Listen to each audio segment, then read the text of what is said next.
Kenapa nama dia The Silent Killers? Okay. Sebab mereka ini tujuan dia adalah untuk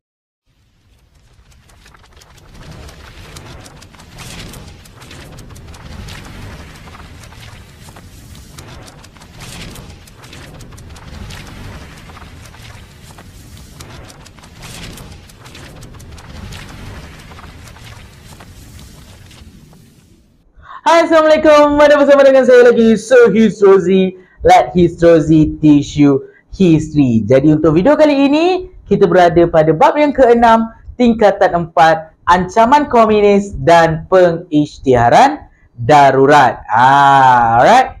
Dan untuk video yang sebelum-sebelum ini, kita dah belajar berkaitan dengan latar belakang komunis. Bagaimana kemasukan komunis ke dalam negara kita, dan kita juga dah belajar tentang bagaimanakah ancaman-ancaman yang dilakukan oleh komunis menyebabkan kerajaan British pada waktu itu terpaksa mengisytiharkan darurat. Dan kita juga dah belajar bahagian pertama dalam 9 usaha yang dilakukan oleh British untuk menangani komunis dalam negara kita. Jadi ini adalah video bahagian yang kedua. Kita nak tengok apa lagi usaha-usaha yang dilakukan oleh komunis, yang dilakukan oleh British untuk menangani komunis. Okey. Jadi di video yang bahagian pertama kita dah belajar tentang kuat kuasa undang-undang, kita dah belajar tentang rancangan BRICS dan juga kad pengenalan. Jadi siapa yang belum check out lagi video bahagian yang pertama, korang boleh check out di channel YouTube saya, iaitu His Rosie. Okey. Jadi kita akan tengok ini adalah usaha yang keempat dilakukan oleh komunis, yang dilakukan oleh British, maafkan saya, iaitu dengan mewujudkan pasukan-pasukan keselamatan. Jadi dalam negara kita pada waktu itu ada 3 jenis pasukan keselamatan yang kita ada. Kita ada lebih kurang 6 jenis polis, 3 jenis tentera dan ada 1 pasukan sukarelawan yang bertanggungjawab untuk membantras aktiviti komunis dalam negara kita. Okey, kita akan pergi kepada hari ini. Bahagian ini kita akan pergi kepada 6 jenis polis yang ada dalam pasukan keselamatan ketika darurat dan nak mengatasi komunis. Polis yang pertama, kita ada polis cawangan khas, ataupun senang saya katakan polis cawangan khas ni adalah spy. Polis perisik kita panggil. Alright. Tugas mereka adalah untuk menjalankan risikan ni maksudnya spy. Okey. Dan mengesan operasi-operasi Parti Komunis Malaya. Dan anggota-anggotanya akan menyamar menjadi ahli-ahli komunis, alright, dan mendapatkan info-info dan maklumat tentang komunis. Majoriti daripada ahli cawangan khas ini adalah tergolong dalam kalangan orang Cina. Kenapa orang Cina, cikgu? Sebab majoriti komunis adalah tergolong dalam kalangan orang Cina. Jadi dekat situlah dia akan memudahkan polis cawangan khas ini untuk menyusup dan menyamar menjadi ahli-ahli komunis. Okey? Dan dekat sinilah mereka boleh menjejak tempat persembunyian komunis. Dan apa kejayaan polis cawangan khas ini? Mereka berjaya menyusup ke dalam Parti Komunis Malaya. Jadi itu adalah pasukan polis yang pertama. Pasukan polis yang kedua, kita ada Special Constable. Special Constable ini adalah, senang kita kata, dia adalah polis biasa. Regular polis.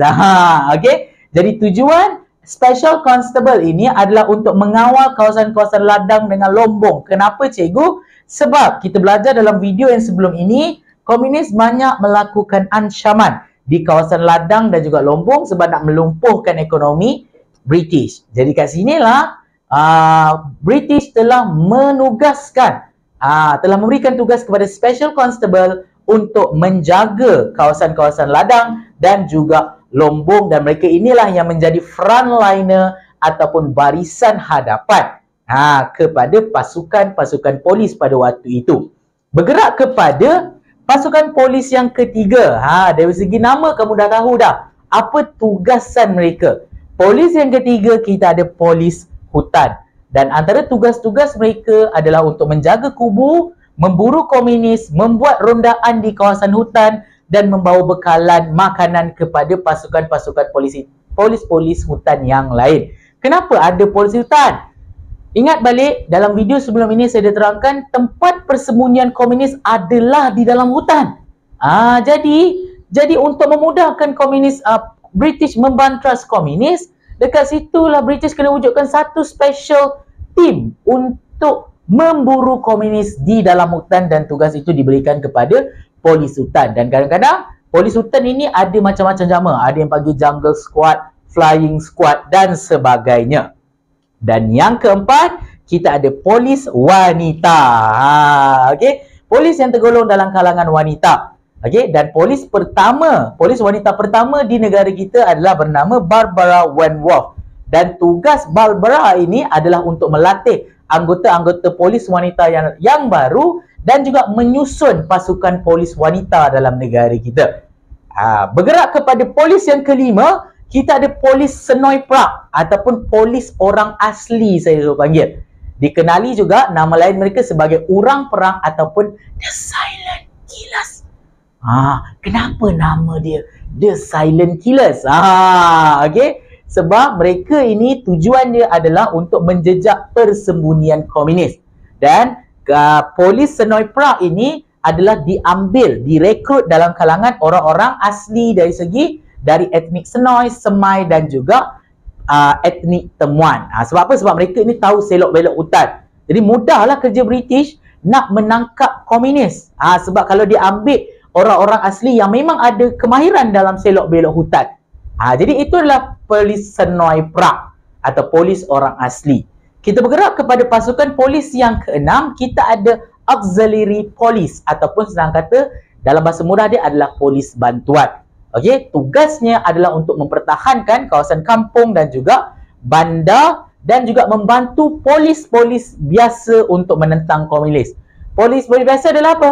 Special Constable. Jadi senang kata, auxiliary police ni adalah polis bantuan untuk membantu Special Constable. Jangan confuse sebab Special Constable menjaga ladang dan juga lubang, auxiliary police menjaga kampung dan juga bandar. Dan mereka inilah yang dijadikan sebagai Police Volunteer Reserve. Maksudnya mereka lah yang orang kata polis simpanan lah dalam bahasa mudahnya kalau kamu nak faham. Jadi itu adalah 6 jenis polis yang ada pada waktu itu untuk membantras komunis. Kita ada polis cawangan khas, kita ada polis Special Constable, kita ada polis hutan, polis wanita, polis Senoi Prague dan juga polis auxiliary police.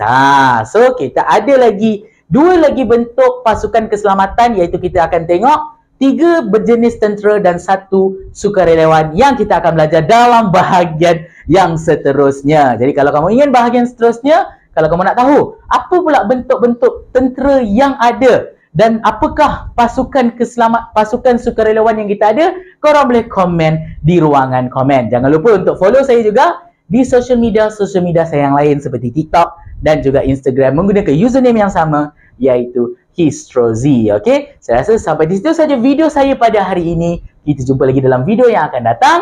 Let Histrozi teach you history. Assalamualaikum warahmatullahi wabarakatuh. Bye.